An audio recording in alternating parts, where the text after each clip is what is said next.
Hello, everybody. Welcome to our uh, presentation on NCMA certifications today, navigating the program and introducing the new certification that you may well be interested in. I'm John Wilkinson, and I'm happy to be your host today. Here's the agenda we're going to go through. First, we're going to do an overview, then we're going to look at the certifications at a glance, all four of them, and then get into depth on what the newest certification is. We're going to talk to you about the application process if you are interested in applying for a certification, what the fees are, and then a new feature that we have that we started this year, the online proctored exam. So that's we're excited about that. And then how you should prepare for your exams. And then once you do get certified, what do you do for recertification? And then any questions and answers at the end. So getting started here, just a little bit of a brief overview of NCMA is that first off, it was founded in 1959 and it focuses on professional development of contract managers. There are almost 20,000 members right now, and NCMA is renowned for its certification program. Right now it has 4 nationally and I would say internationally recognized certifications. With the CPCM being the gold standard, it is ANSI accredited.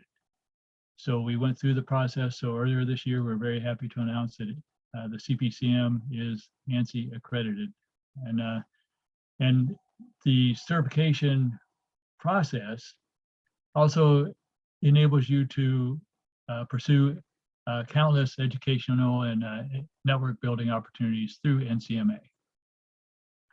Now, this is what we call the contract management competence bridge, meaning that one side of the bridge starts with the contract management standard. That's the foundation of all the documentations that we have.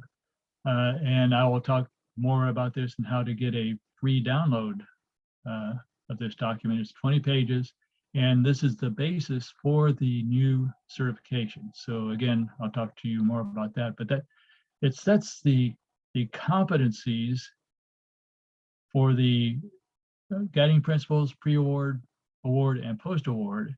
So for both buyers and sellers, and it has a direct impact on the education, training, and experience that you as a contract manager are expected to build upon to build your competence.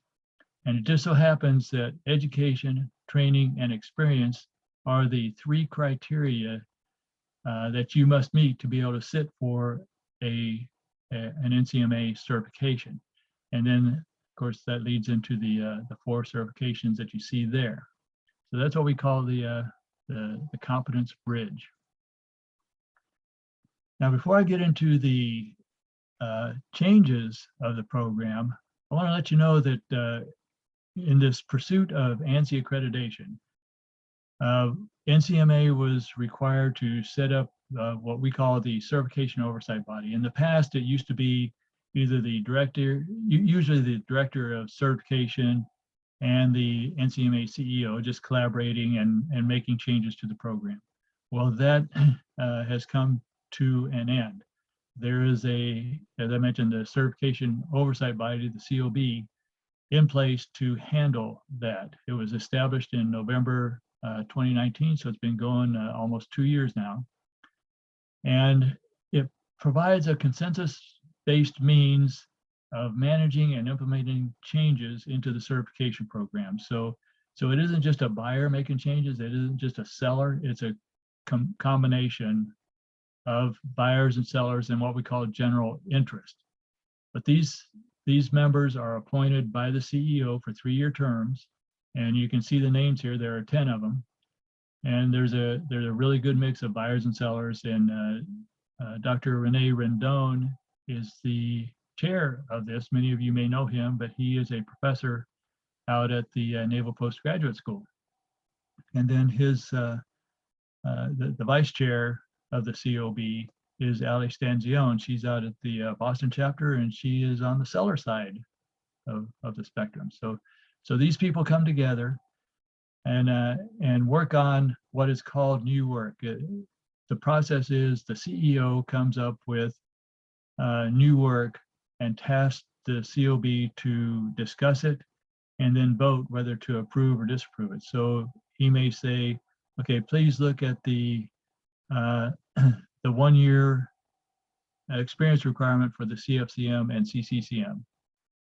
Should that be increased to 2 years? Should it stay the same? What do you recommend? So they will discuss it, and then once they get to a certain point, the chair will call for a vote, and then we move on. And then even when they vote, that is not the final approval. The CEO also must approve, and then depending on what the change is, it may need to go to the board of directors.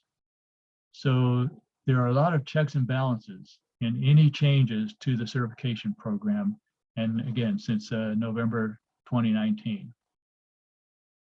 So this COB has been very active, as you'll see here in a minute,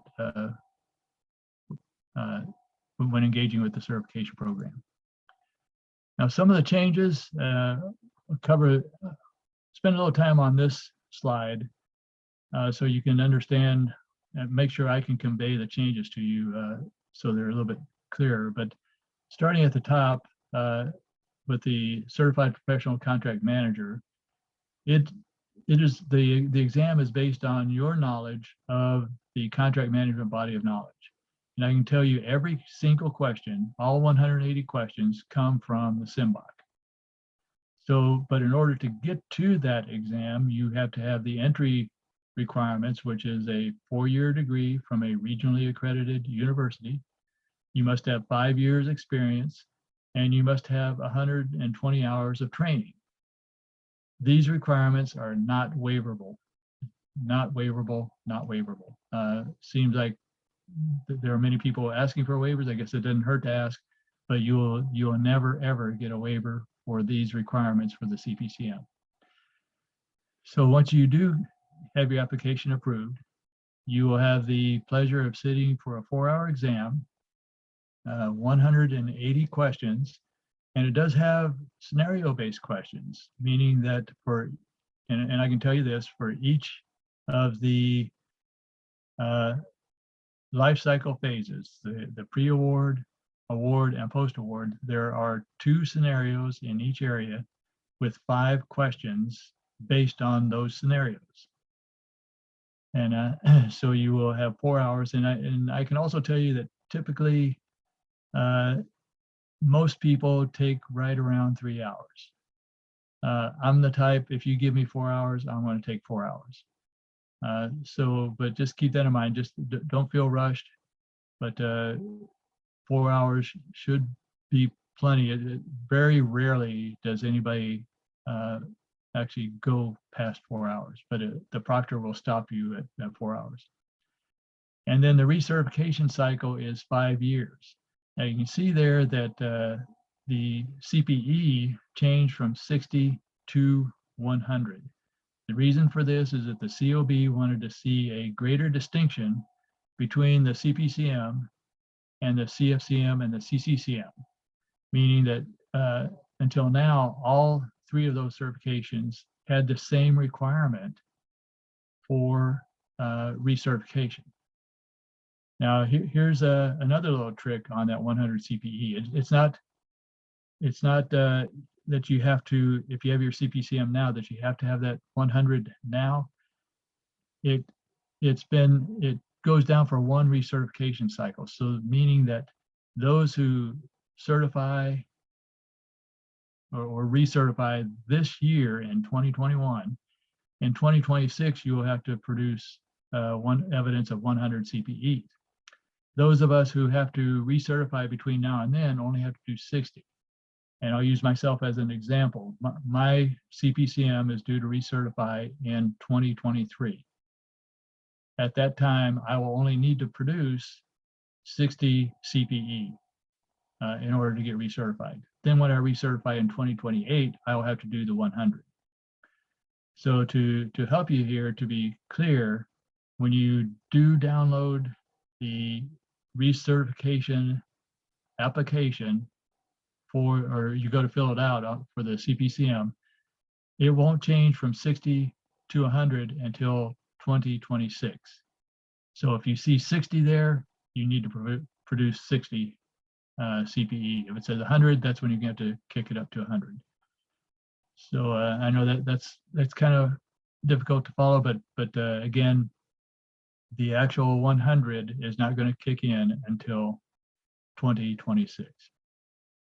Now for the CFCM, the Certified Federal Contract Manager, that is based on the Federal Acquisition Regulation, and the Certified Commercial Contract Manager is based on the Uniform Commercial Code. And I can tell you for the CFCM, all 150 questions come right from the FAR. Please don't get it confused. It's the highest level of FAR. There are no deviations, no supplements, no executive orders, no anything other than the FAR, the top level FAR. And then for the Uniform Commercial Code, the entire all the articles are testable in the UCC. So for the entry-level requirements for these two certifications, it's a 4-year degree, but this is waiverable. Used to be, if you had 10 years of experience, that 4-year degree could be waived. Now all you need is 5 years, but you're going to have 24 college hours along with that. The reason for the addition of the college hours is because the COB does feel it's important to have some type of higher education, higher than high school, to be proficient in the contract management profession. And those 24 college hours must be from regionally accredited schools. Now, there's no distinction here between quarter hours and semester hours. So it's just college hours. And then, as I mentioned in my example about the COB new work, the work requirement was increased from 1 year to 2 years. And I can tell you back in around 2009, it was reduced from 2 years to 1 year. And the COB felt that 2 years is more appropriate to be certified with these two certifications. The number of CPE to sit for the exam remains at 80.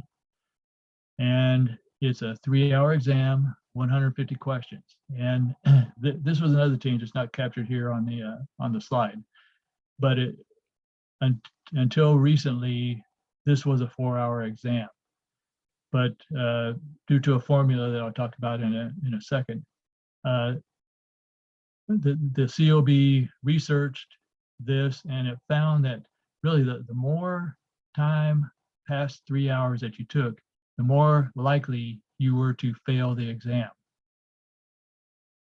So they brought it back to a 3-hour exam. This was changed. It used to be a 3-hour exam several years ago, but now it's back to 3 hours. The formula that the COB uses for its exams is 1 minute per question plus a 30-minute review. So using this as an example, 150 questions, so it'd be 150 minutes plus 30 minutes for a review, that's 180 minutes. So that's where you come up with the 3 hours. For the CPCM, that was a little bit more complicated because it's still 1 minute per regular question, but they give you 2 minutes per scenario question because the scenarios are pretty lengthy. And so they want to give you ample time to read it. They don't want you to be rushed. So there are 30 scenario-based questions, and there are 150 regular questions. So if you add those up, it comes out to 210 minutes, and then you have a 30-minute review. So that comes out to 4 hours. So that's how the time is how the COB came to those times. So there is a rhyme or reason. And I can tell you that that all of this is spelled out in the handbooks for each one of these certifications. If you go out to the NCMA website under certification, you'll see that each one has a dedicated handbook, and it will go through all this. And I'll discuss these handbooks a little bit more down the road, but it'll give you the formula for the amount of time for each one. And as mentioned, the recertification cycle is still at 5 years for these 2 certifications, and 60 CPE per CFCM and CCCM. And so that's just 1 CPE per month, 1 hour of training per month.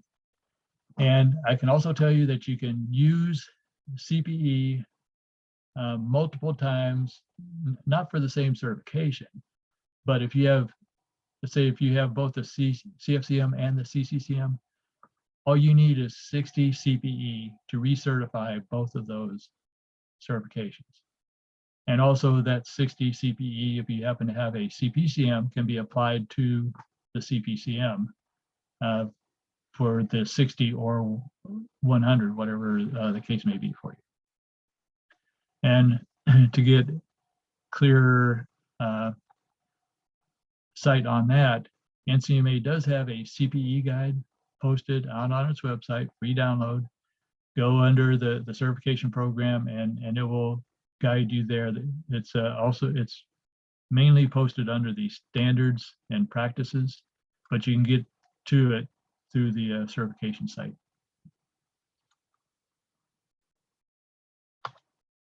Now here is the entire NCMA certification at a glance. So you talked about the top one. Here's what everything looks like. Then the CFCM, CCCM. Here's what it looks like when it's all cleaned up. And then also about a year ago, NCMA added the Certified Contract Management Associate, CCMA. So this one is based entirely on the contract management standard. I can tell you that all 90 questions come directly out of the standard. For the entry-level requirement, now this is not a waiver, but it's either or. You can have 1 year of experience. If you don't have 1 year of experience, then you need to have a 4-year degree. Or if you have a 4-year degree and no experience, you can still sit for the exam. Now you still need 40 hours of training for CPE to sit with that. So, and this could be somewhat easy to get.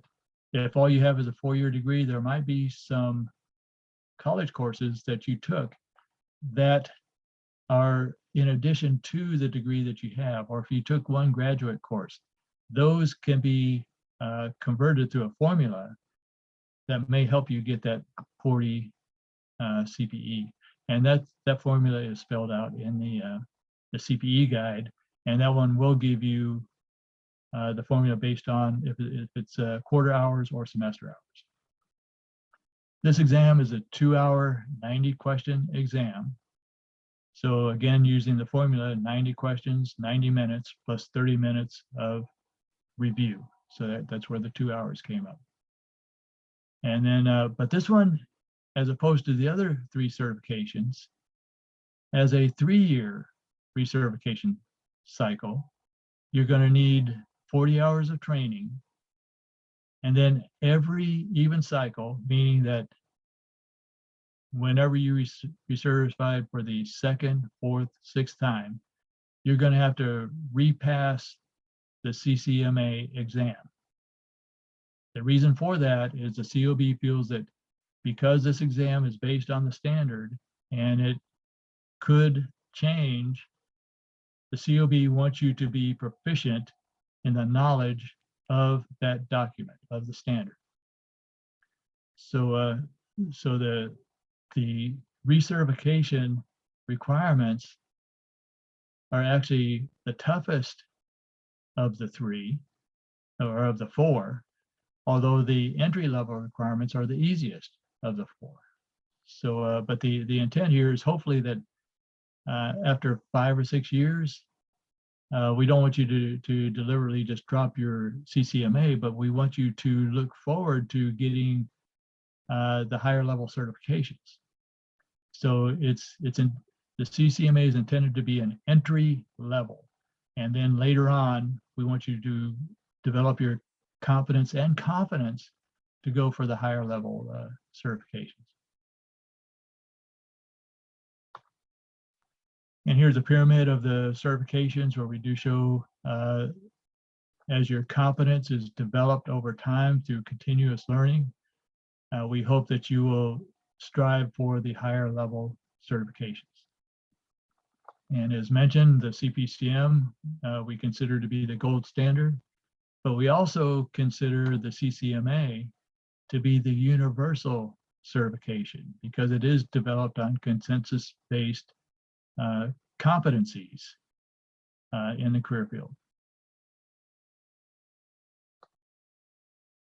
And here's a chart of recommended milestones that you should look at as you're going through your career. Maybe compare yourself where you are now as far as in the career field. So if you're just starting out, you should pursue your CCMA.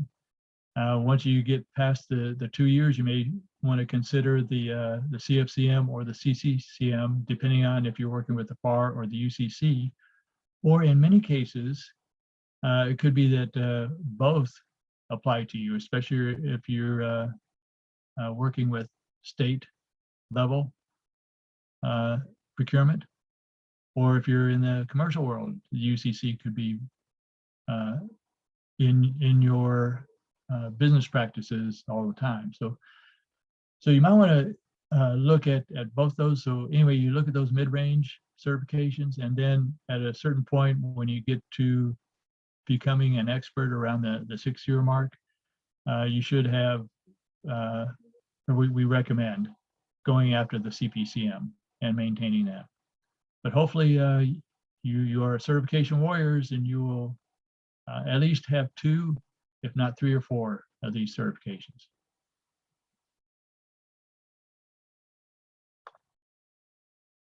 And here are some certification phases. At the beginning, you typically have your education, training, and experience. We mentioned those in the bridge earlier, but they're just kind of out there, and you pull them together into your application, and you then test your knowledge through an exam. That's what the arrow there is for, phase 2. And then in phase 3, you're going to get certified, but you're going to continue learning. Yeah. Unfortunately, I've seen this. It doesn't happen that often, but I've seen it where people get certified and they say, man, I'm done. I don't have to learn anything ever again. Well, sorry, that the learning experience is just beginning for you.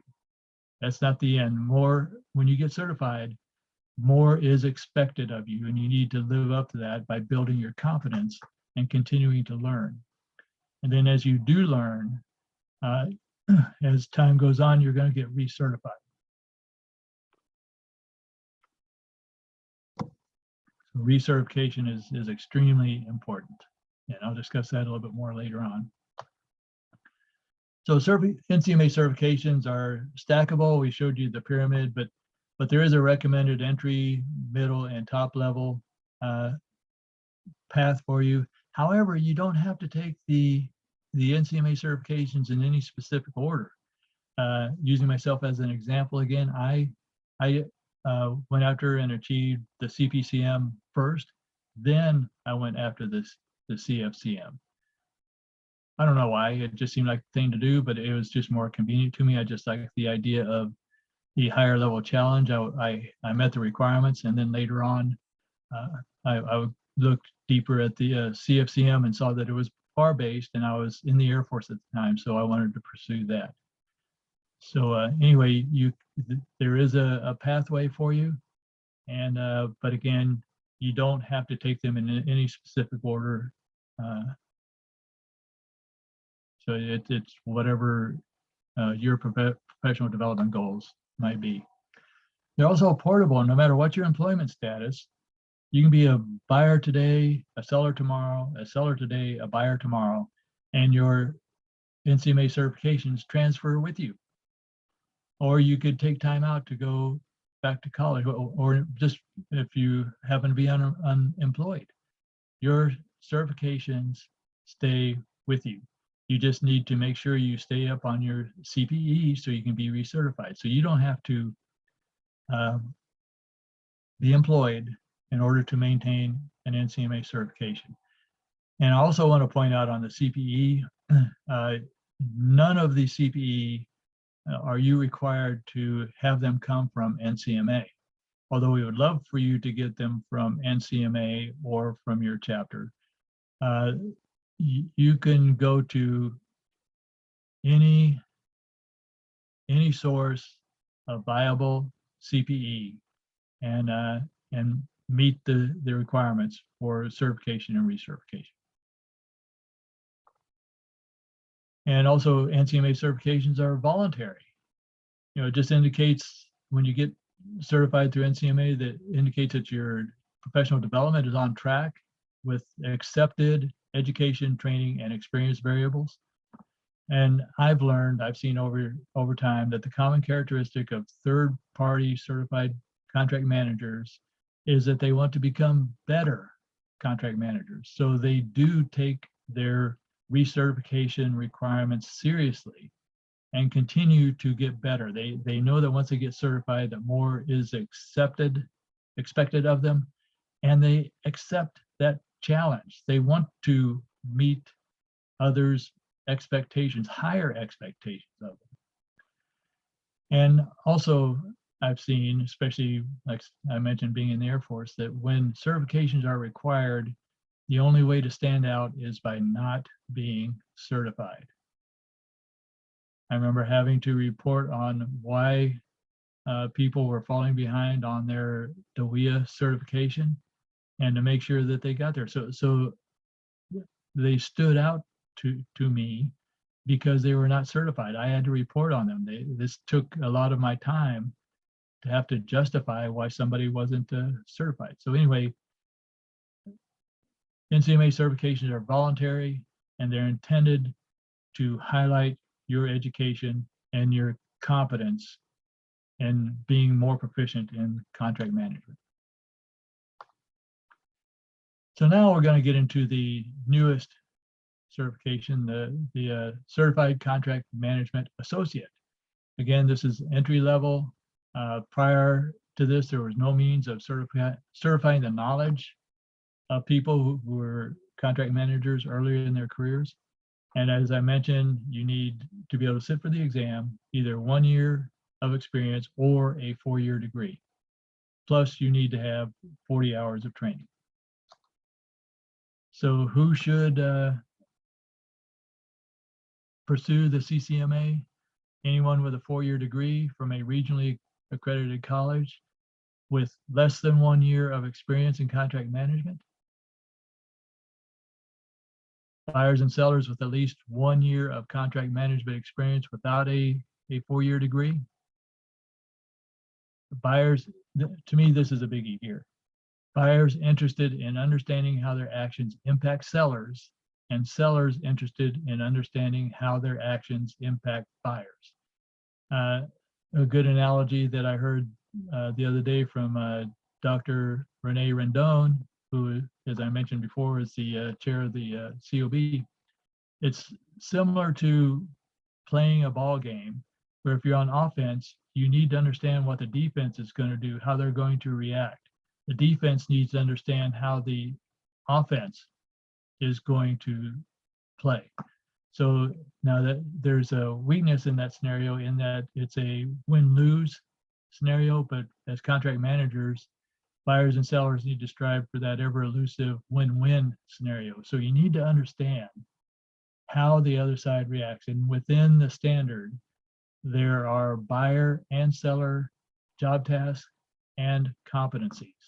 So understanding how the other side reacts to your actions is crucial.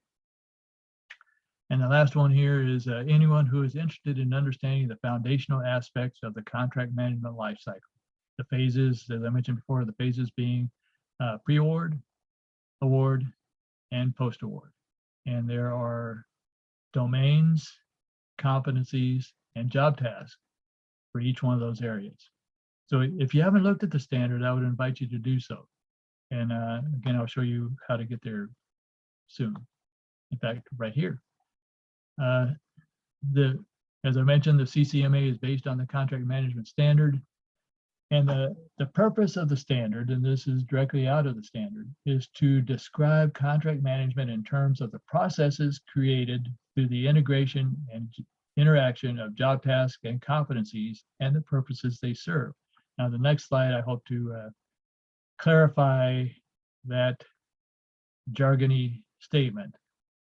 But before I move over to this wheel, I want to point out that just under that block, and if you go to the NCMA website under standards and practices, you can download this 20-page standard at no cost. You won't have to provide an email or anything like that where anybody's going to pester you later on with e-blasts if you don't want them. But the CMS by the numbers, starting at the top, as I mentioned, it's got 3 life cycle phases. It has 7 guiding principles that apply throughout the entire process of contract management. It has 5 domains. The domains are very crucial. I'll talk about those a little bit more on the next slide, because those domains actually define contract management. There are 20 competencies in there, and there are 132 job tasks. Feel free to count those up if you want to verify. I counted them twice, came up with the same number, so I'm sticking with it. So the contract management definition, as I mentioned, the domains are crucial to this, and these are the areas within the contract life cycle that produces significant contract management outcomes. So what are those outcomes as defined by the contract management? Those are the actions of a contract manager to develop solicitations, develop offers, form contracts, perform contracts, and close contracts. So to put it in a better picture form, here you go. So you can see the life cycles of pre-award, award, and post-award, the domains associated with each one of those life cycle phases being develop solicitation, which is primarily the buyer, develop offer, which is primarily the seller, and then they come together to form the contract. They're still together in performing the contract, and then they're still together in closing the contract. And this is where, with Covey's begin with the end in mind. When you're a buyer developing the solicitation, you should envision, what does a smooth closeout look like? When you're a seller developing your offer, what does a smooth closeout look like? So when you come together at the end and the performance is done, payments are made, the contract is reconciled, and then you just close it out and you move on to the next project. So, but essentially, from the beginning, the develop the solicitation all the way through closed contract, that's the definition of contract management. And that's what it takes 20 pages to define. So essentially, when you're sitting for the CCMA exam, you're being tested on your knowledge of the definition of contract management.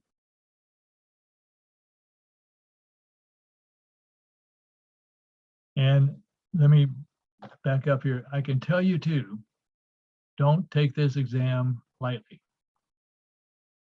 The stats I saw just a few weeks ago, the pass rate is just under 50%.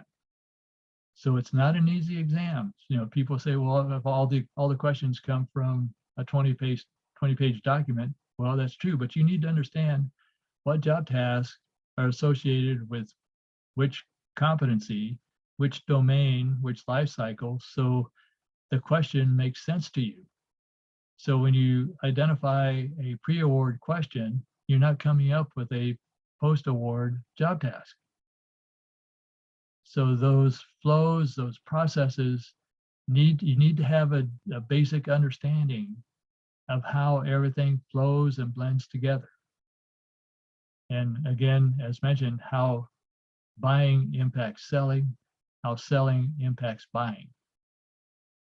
So again, please don't take that exam lightly. So now that you're all fired up about the certification program and you're wanting to apply, here you go. You're going to submit your application and pay the fee online. NCMA just probably about a year ago went to online applications, meaning you just fill out, you don't have to download anything. So you just fill it out, upload your any degrees or evidence of CPE that you have. And NCMA will take up to 15 business days to review your application. Now, please, the easier you make it, the faster the process is going to be. Many people just kind of throw junk together. It's like taking a shoebox full of receipts to your accountant to complete your tax return. Yeah, you can do that, but it's going to take longer. And it could be that NCMA may misinterpret some of your CPE and not give you credit where you should be getting credit. So make it easy on the NCMA staff by organizing and having really good documentation of all your evidence. And then once your certification is approved or your application is approved, then you're going to have a Criterion account established. Criterion is the testing center that NCMA uses for both on-site and online proctoring. So you'll receive a welcome email, and so you can from there set up an appointment to take your exam. Here are the fees. These fees have not changed since January of 2018. I know earlier this year there was a plan to increase these by now, but NCMA has decided to hold off on that, and I have no idea if or when they will be increased. The pricing, now notice too, prior to January of 2018, NCMA had a policy of the difference between the member rate and the non-member rate was exactly the amount of a one-year membership. So you would essentially be forced to become a member in order to apply for an NCMA certification. So if you paid the non-member rate, you paid I think it was $165 extra, and then you became a member for 1 year. Well, that is frowned upon by ANSI. So it was not appropriate to make people members, but it is okay for the difference to be $200 instead of $165. So if you choose to remain a non-member, that's fine. You don't have to be a member to become certified or to recertify NCMA certification. Just understand that those who are members do get a benefit of a lower rate. But for the CCMA, that one is the lowest rate, but you'll also notice that the difference between member and non-member is only $100. Again, because the concept is that this is an entry-level certification, and NCMA has no interest in profiting off of entry-level folks through certification. And the test centers, it's 125 for domestic, and domestic includes Canada, and then 150 international. And there are Criterion test centers all around the world. And there's probably one very close to you in the US. And I can tell you too, that when NCMA stopped doing the pencil and paper exams a few years ago, I know there were some chapters who would proctor exams at their site. The Dayton chapter was one of those who did it almost every year. But when NCMA took away that benefit, the Dayton chapter took the initiative to have Criterion come in and establish a test center in Dayton. Before that, they didn't have one except for maybe 100 or 200 miles away. But now they do have one right there in Dayton. So if you don't have a test center near you, contact Criterion to see if they can find one near you. It certainly doesn't hurt to do that, and Criterion is always looking for other test sites. And then for recertification for all 4 certifications, $95 for members, $145 for non-members. Online proctored exams. This is a new feature that NCMA started this year, of course, driven by the pandemic, when we essentially we didn't have the ability. Of course, the testing centers were being closed down. Nobody could take an exam. I guess on the bright side, a lot of people were still applying to take the exam, so NCMA was very happy to see that didn't tail off, but there was no way to take them. So, but now there is. All 4 NCMA certification exams can be taken through the online proctored process. And that process is ANSI accredited, so they've already looked at it. So there are some good benefits of it. Of course, you can do it from the comfort of your home, and there's no additional cost. So here, if you're here in the US or Canada, it's going to be $125 for you. And that doesn't matter, and that's for everyone. Doesn't matter if it's a 2-hour exam or a 4-hour exam. Now, some of the restrictions is that there are certain requirements for your computer that you must have, and those change constantly. So when you do get your email from NCMA to establish your Criterion account, Criterion has on their website all the requirements of the computer. I can also tell you that if you're going to use your company's computer or your organization's computer, please be sure to get permission first. The reason being is that what happens is Criterion has a software program called Sentry that downloads into your computer and essentially shuts you off from the world. So you cannot access anything outside of the exam that you're taking.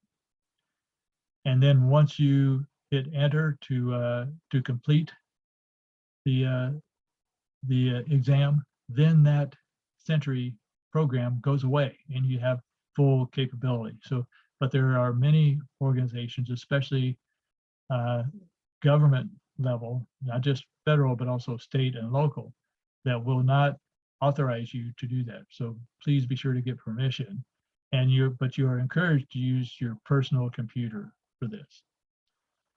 One big thing that might discourage you from online proctoring is that there are no breaks allowed. Now, for a 2-hour CCMA exam, they may not be difficult, but when you start going for the 3 and 4-hour exams, if you get up to leave, your exam comes to an end. You have a proctor watching you, and so if you get up to leave, that could very well end the exam. You're not allowed to have any kind of aids at all. I can tell you that your chapter president, when she took her exam, she did have a phone and she was going to put it away, but the proctor told her to put it down in front of her, face down, because they wanted to see where that phone was going to be.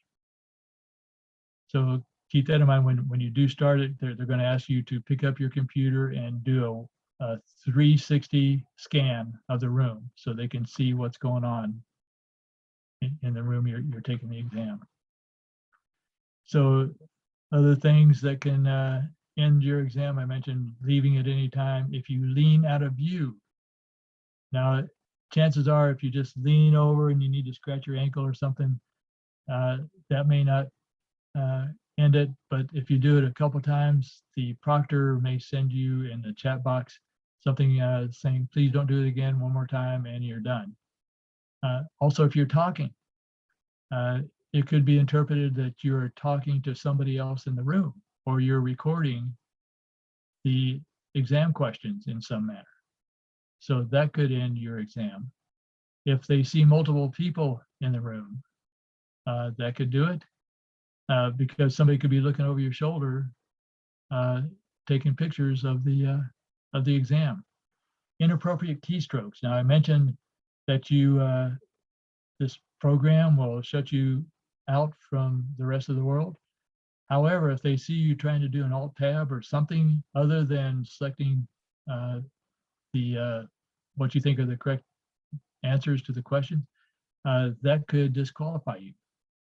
And then also, if your camera is unfocused or out of position, that could do it. So there are a number of things here, and what will happen is, if you do violate any of these things and the proctor feels that he or she needs to terminate your exam, that your session is being recorded. So that recording will go to the NCMA staff. So the NCMA staff can make a final determination. So it could be that NCMA may say, okay, well, we didn't intend for whatever just happened to happen. So we're going to allow you to either retake the exam or start from where you just finished. So there could be some reconciling there. Or it could be NCMA just may say, if they feel that you are cheating, could say, no, you're done. You'll never be allowed to sit for another NCMA exam again, or take some other type of action if you choose to appeal. So again, a lot of really good things about the online proctor exam. I've heard a lot of good things about it, but then I've heard some areas where it's been a challenge, especially sitting for 3 or 4 hours for an exam. Now, if you do go to the on-site, you are allowed to go to the restrooms, so because it's a controlled environment there. So keep that in mind. So how to prepare, I mentioned that each one of the certifications has its own handbook. So I strongly recommend, in fact, you must read the handbook for the certification that you want to pursue. Because it goes through the entire process, what the requirements are, how to apply, how to take your exam, whether it's going to be on-site or through online proctoring. It'll give you an idea of what the exam is going to look like. There are, for the CCMA, CFCM, and CCCM, I believe there are 2 sample questions in each one of those. For the CPCM, there are 3. So it gives you an idea of what to expect.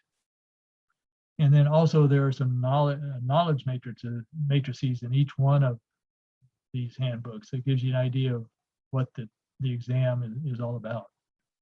So the CCMA, as mentioned, everything is based on the contract management standard.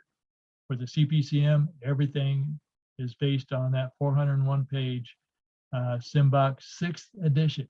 Please keep that in mind, 6th edition. If you have anything else, you're going to be very confused when you sit for the CPCM exam. Also, NCMA has some online, or has an online proctor sheet, in online prep course. There we go, for the CPCM. For the CFCM, again, the handbook, study the federal acquisition regulation. They do have an online prep course for that one as well. And there is a study guide coming out, and these study guides have been very beneficial to those who have used them. There is a practice exam in it as well. And then for the CCCM, use the handbook, study the Uniform Commercial Code at the Cornell website. That's where all the questions are taken. Excuse me. Sometimes there are different versions of the UCC. NCMA uses the UCC that's on the Cornell website. And more resources would be practice exams. NCMA offers those. Many chapters offer those. So I would encourage you to look at those. And then there's the chapter study group guide. I know the Denver chapter has a very active certification exam prep program. So I would encourage you to get involved with that. Now, recertification program planning. As I mentioned, recertification demonstrates an ongoing commitment to the profession and to continuous learning. And to me, the important questions that hiring officials need to ask is, first, are you certified? And then, how many times have you recertified? So recertification indicates a continuing lifetime education, a continuing lifetime pursuit of competence. So in all cases, once you get certified, begin planning for recertification. Don't wait until that last year. I've seen it so many times when people say, okay, I've got 5 years. I don't have to, to just get 60 CPE. That's not a big deal. I can do that later. No, start planning now to get that done. Because I can tell you that NCMA has no procedure to reinstate expired certifications. So don't look at deployments, pandemics, or illnesses to get you out of that 5-year recertification requirement, because it's not going to happen. In the past, I can guarantee you, in the past probably even, well, since January of 2018, that nobody with an expired certification has been given their certification back. Now, what's going to happen is all recertifications are due at the end of the year. So December 31st is when you're due to recertify. If you go past that, there is a 30-day or 90-day suspended period where you are required to pay a non-reimbursable, I think it's a $75 fee. If it's up to me, it'd be a $750 fee, because $75 doesn't seem to scare a lot of people. But you can still apply for recertification from January 1st to March 31st. On April 1st, April Fool's Day, your certification is gone. There is no way of getting it back unless you start over by submitting a new application and taking the exam. So please keep that in mind. NCMA is extremely serious about the recertification requirement. They do give you, like I said, that 90-day window, but other than that, it's gone. And you are not authorized to hold yourself up to the public as holding an NCMA certification. But cherish your certification, cherish the process of pursuing recertification, and increase your competence and your ability to impact the contract management profession. So in wrapping up, here's, we went through all the certifications, the newest certification, the application process, the fees, the new online proctored exam feature, how to prepare, and planning for your recertification. So with that, if you have any other questions that you may have, please contact NCMA. If you want to learn more, here's the website. If you have any specific questions for me, please send them to Andrea or Megan, and they know how to contact me, and they can forward those emails to me. So thank you for your attention. It's been great to be with you. Have a great day. Bye.